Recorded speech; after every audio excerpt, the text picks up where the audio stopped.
So we are going to go into the finals match shortly. It's going to be TVZ, ForGG versus Luxury. This is going to be a rematch, keeping in mind that ForGG did beat Luxury in the second match of this group on Bluestone with that proxy fac. It took 2 ports opening. This map would be Zodiac. So fighting.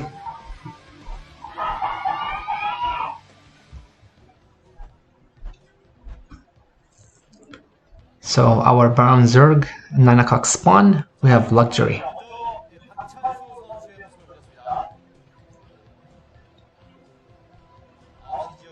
And our Terran, yellow Terran, at the 6 o'clock spawn, ForGG. Now, Zodiac is quite the big map. And there are the iron bases, which can potentially see some use, especially for the Terran who is able to lift and lift their CC. I'm not sure if we'll see ForGG take advantage of this or not. This is after the elimination game. So I would think some of these players will play more of a safe strategy. Maybe we'll just see something like a 12 hatch or an overpull versus rack CC kind of opening. We'll have to wait and see what either player decides to do. We do see there'll be no kinds. Oh, yeah. So we do see the drone moving down.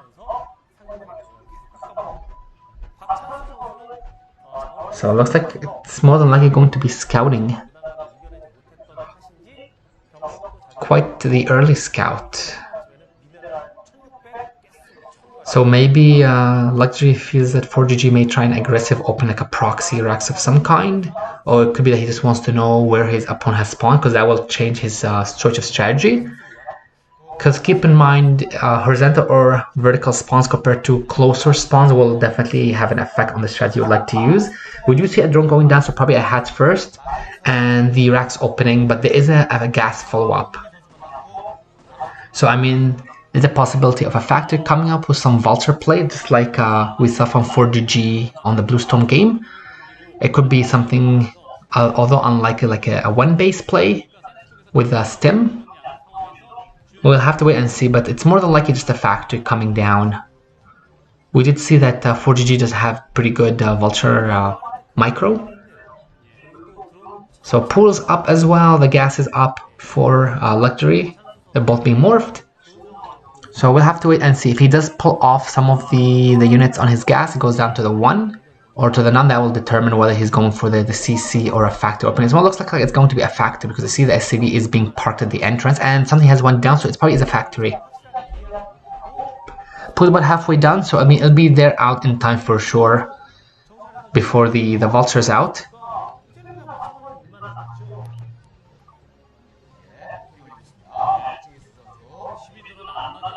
And you can see that only just the 1 unit, so it's more than likely just going to be, might be a vulture into a machine shop add-on and then the CC right behind it as well.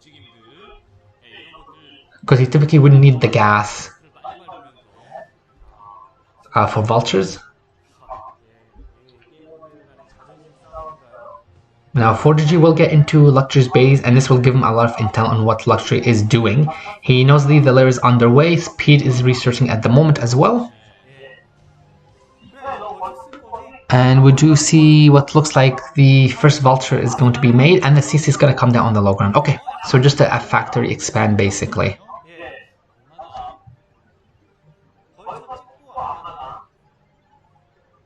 Now, one thing here that's important is that ForGG should probably have kept or should keep this SCV alive, because he wants to determine how many or how the larva is being used and accumulated. Because if Luxury decides to kill the SCV and then goes all in on Zerglings, and it's a possibility because he did see what ForGG is doing, so he knows that he's going for essentially a factory expand.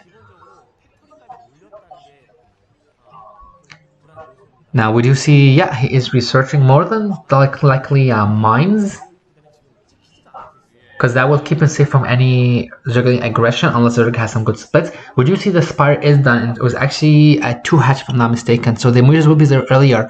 So the question is, does ForGG did see the lure coming in, so he should have an idea that this is a 2 hatch. He is adding on the barracks as well. I expect the academy to be going down shortly as well. You'll make sure you have typically stim and range before moving out against mutas. So what he might be doing is something like mines for the vultures, just to try and help with the area control. He can probably put some outside the base, and then he'll get some M&M to help support any of the against the AA, to get some AA for the mutas. The academy is about halfway done though. Same with the spire, so his stim will be done for sure before the mutas are out. Range will have to wait.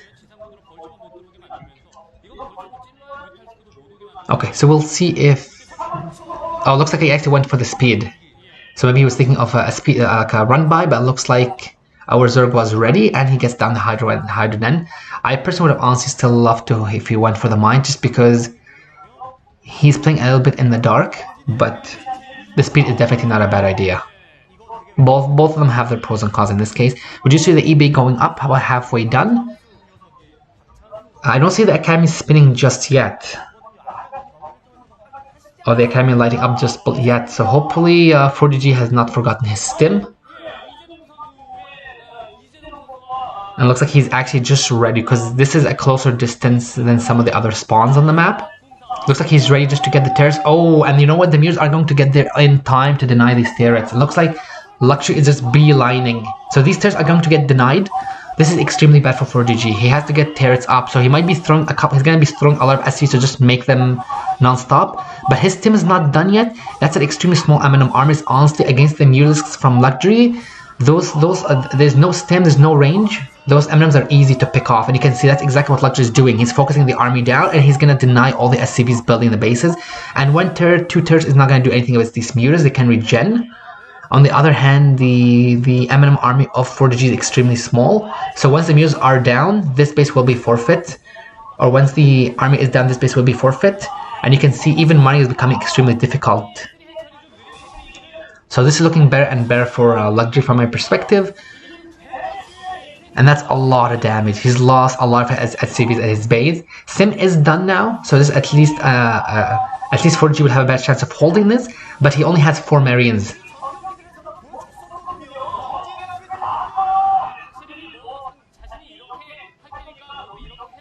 Now the good point about this is that ForGG's expansion is safe. He does have a couple of turrets there, but it also is quite exposed. There isn't even a single bunker there. So I mean, technically, if Luxury wanted, he could always run a couple of Zerglings and try and pull the army in one direction while attacking the other. And you can see because of the timing of the mutas, because of the turret timing, this eBay is extremely exposed. And there come a couple of the Zerglings. I mean, these probably should be targeting the turrets, honestly, rather than the CC. But this is probably just a missed target on Luxury's part. And there is enough here to just kill the Marines upright. So this is going to be Luxury's game to win. GG. So Luxury would be our second contestant to advance to the RO16. So Up Magic and Luxury are our winners this round.